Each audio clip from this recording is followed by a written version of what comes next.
Bonjour à toutes et à tous et bienvenue dans ce tutoriel. Voici le deuxième épisode de la série Easy Fast Edit. Nous allons voir ensemble comment réaliser un effet Moody ou en français un effet maussade. Et oui, un effet dit maussade peut embellir votre image. Cette série d'épisodes a pour but de vous montrer qu'il n'est pas compliqué de tirer parti d'une photo à la base peu avantageuse. Beaucoup d'effets permettent rapidement d'embellir une image. Ces effets que l'on peut retrouver en filtre sur Instagram par exemple permettent de créer des séries de photos cohérentes et rationnelles. Nous verrons ensemble comment adapter notre retouche en fonction de notre photo, de notre sujet ou même de ce que le spectateur doit regarder. Je suis Aurélien Seignard, photographe, et je vous invite à ce cours. Bien, on se retrouve sur Lightroom pour créer cet effet Moody. Alors ici, je vous invite quand même à faire cet effet la plupart du temps sur des images un peu vertes, verdoyantes. C'est quelque chose qui marche très bien avec ce genre de photos. Que vous soyez en forêt, que vous soyez dans une jungle. Ici, j'étais dans une bambouseraie, j'ai plein de petites plantes, plein de verdure à droite à gauche. Le contraste qu'on va avoir entre la pierre et la verdure va être vraiment sympa. Donc on est parti. On va commencer déjà par rogner la petite dame qui est juste ici et remettre droit à cette photo parce que j'étais à la limite presque en grand écart, je crois, pour prendre cette photo. Donc on va venir sélectionner notre angle et faire un angle déjà plus sympa ici. Et là, on voit que ça a coupé la dame automatiquement, c'est plutôt pas mal. On va couper le pot pour avoir cette impression de longueur dans le pot, c'est pas mal aussi, voilà, c'est plutôt bien. Ici, ma composition me plaît, on peut passer tout de suite aux réglages de base. Pour les réglages de base, on va augmenter le contraste, tout simplement. Voilà, on va venir le booster à un max. Donc on le voit ici, ça c'est un peu assombri, mais c'est pas un souci. Regardez bien au niveau de l'histogramme pour comprendre pourquoi et comment est-ce qu'on travaille sur ce genre de photo. Donc là, vous avez vu qu'on a étiré un petit peu la plage des ombres et de l'exposition. Ensuite, au niveau des hautes lumières, je vais venir descendre un petit peu parce que j'ai trop de hautes lumières un petit peu par là, même ici. Donc je vais venir gentiment descendre mes hautes lumières et on voit que du coup, je rehausse un petit peu cette partie-là de l'exposition. Au niveau de mes ombres, on va tout simplement essayer de les faire disparaître. On va ramener un petit peu la plupart des couleurs vers la droite. Alors je ne sais pas jusqu'où je vais aller là.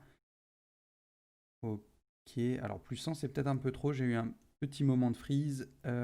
Plus 70, on est pas mal. On le voit ici au niveau des ombres. On a tous les gros pics et notre pic bleu surtout qui est bien au centre. Donc essayez de ramener à ce moment-là la plupart des gros pics dans les ombres, ça sera largement suffisant. Ici, j'avais une photo qui était quand même à la base sombre, mais vous pouvez quand même vous en inspirer. Au niveau des blancs, on va augmenter un petit peu parce que mes blancs sont pas vraiment blancs. Voilà, ici on a fait réapparaître le pic, c'est pas mal. Et au niveau de nos noirs, on va les rendre bien noirs. Justement, on va les supprimer derrière, donc il faut qu'ils puissent ressortir noirs juste après. Hop, on va venir, voilà, par là. On est pas mal, on a pas mal de noir ici si on vient récupérer, voilà. On verra que tout ce qui se trouve ici, par là et dans notre petit ruisseau va devenir noir, hein. On le voit ici, on a pas mal de touches aussi dans les bambous, ça va être sympa. Ensuite, on va venir juste mettre un peu plus de clarté. Ça donne du cachet à la photo, c'est plutôt sympa. On va pas en mettre de trop non plus. Voilà, 25 points, ça suffit. 24, 25. On met un tout petit peu de correction du voile, mais vraiment léger pour venir encore récupérer du noir de partout. Et on va baisser la vibrance parce que pour un effet moody, eh ben, il faut tout simplement baisser la vibrance. Voilà, on est pas mal. Au niveau de l'exposition, on va la baisser à moins 0,4. On est pas mal. On va essayer voilà, d'avoir presque le moins de choses dans l'exposition. Normalement, en haute lumière et en blanc, vous avez plus grand chose. Mais ici, au niveau de l'exposition, voilà. Bon, après, ça dépend de vos photos. Vous pouvez garder des choses en haute lumière et en blanc. Mais ici, sur ma photo, c'est quand même un éclairage assez linéaire en partant du noir et des ombres. Donc, je finis par ne plus avoir grand-chose au niveau des hautes lumières et des blancs. Ce qui est normal.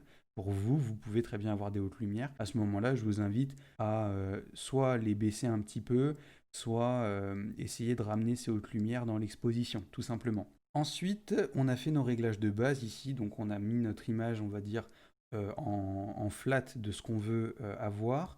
On va venir bouger dans notre étalonnage et c'est pour ça que je vous conseille d'avoir une image plutôt verte parce que l'étalonnage va énormément jouer sur le vert ici. On va venir bouger notre rouge, donc Si vous le bougez à droite, vous allez avoir des verts un peu jaunes, et si vous le bougez à gauche, vous allez avoir des verts un peu bleus.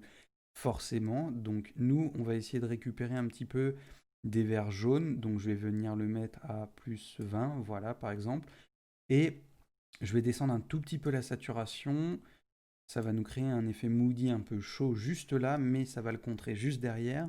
On va venir donc avec les teintes de vert, vert primaire. Vous voyez, si je le mets complètement à gauche, on est complètement presque sur du jaune, et complètement à droite, on est vraiment tiré sur le bleu. On va tout simplement le mettre à plus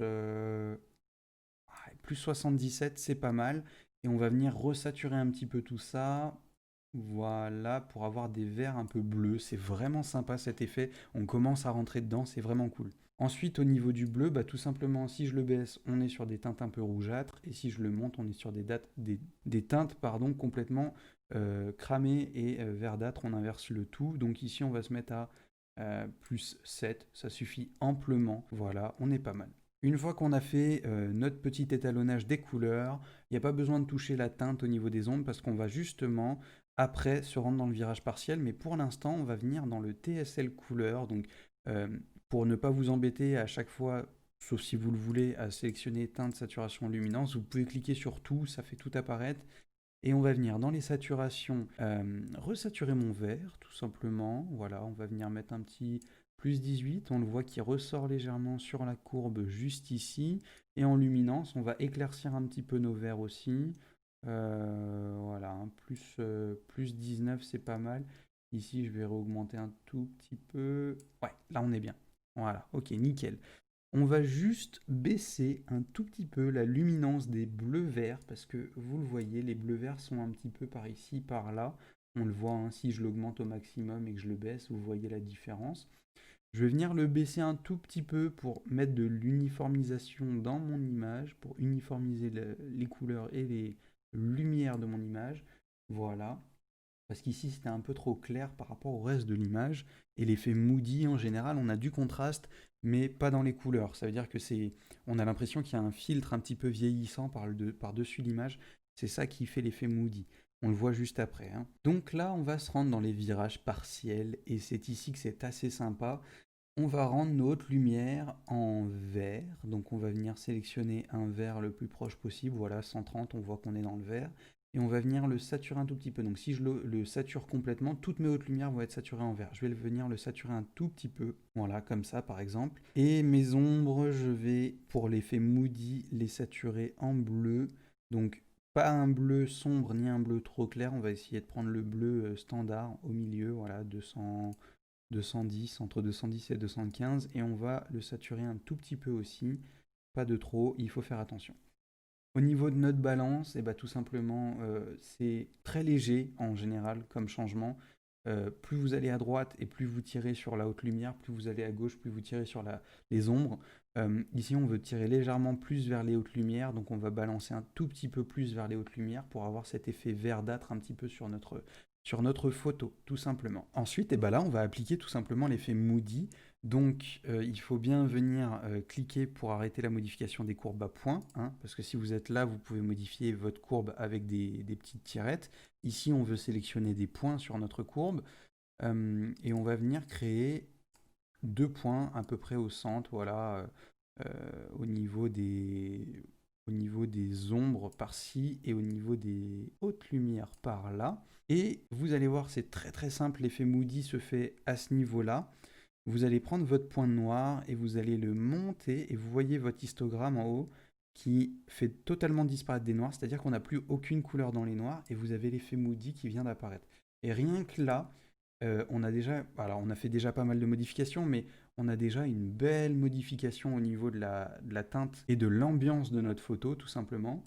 Donc on revient là, on va venir nos ombres les accentuer un petit peu pour venir recréer du contraste. On n'est pas trop mal. Je vais venir les rehausser un tout petit peu. Voilà.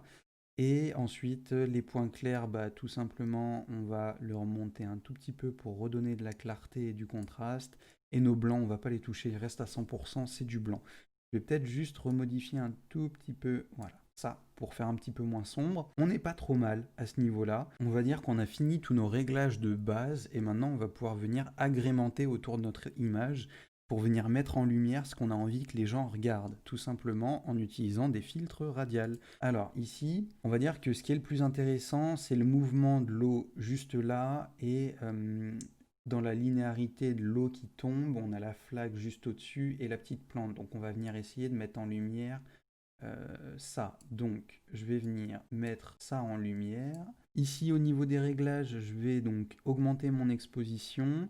Je vais baisser mes hautes lumières. Alors pas à fond mais presque. Voilà. Comme ça. Pour garder cet effet moody, il faut vraiment pas avoir un contraste trop fort au niveau des hautes lumières. Et je vais du coup monter un tout petit peu mes ombres pour garder cet effet moody un petit peu. Alors certains vous diront que c'est l'effet un petit peu facile qu'on voit souvent. On baisse les hautes lumières, on monte les ombres, ça aplatit notre image. Finalement, avec tous les réglages qu'on a fait ici, vous voyez qu'on a quand même beaucoup de contraste dans notre photo et que c'est pas comme pas les photographes amateurs, mais les gens un petit peu sur Instagram qui font leurs effets en 3-4 clics en baissant les hautes lumières et en montant les ombres. Ici, on est sur quelque chose d'un tout petit peu plus recherché quand même. Et c'est vachement plus sympa que ce qu'on peut trouver sur Instagram à droite à gauche. Donc ici, on est pas mal sur celui-là. Je vais venir juste rehausser un tout petit peu l'exposition à ce niveau-là pour quand même donner, on a un joli point de fuite, donc donner l'envie au spectateur d'avoir ce point de fuite. Donc on vient le cerner tout simplement avec notre sujet ici et notre point de fuite juste là. Donc là, par contre, on va mettre beaucoup moins, hein. On va venir mettre... ouais, 47, c'est pas trop mal. On va voir ce que ça donne. Donc, dans le sens du point de fuite, toujours avec un contour progressif maximal. Et là, on est pas mal. Ok.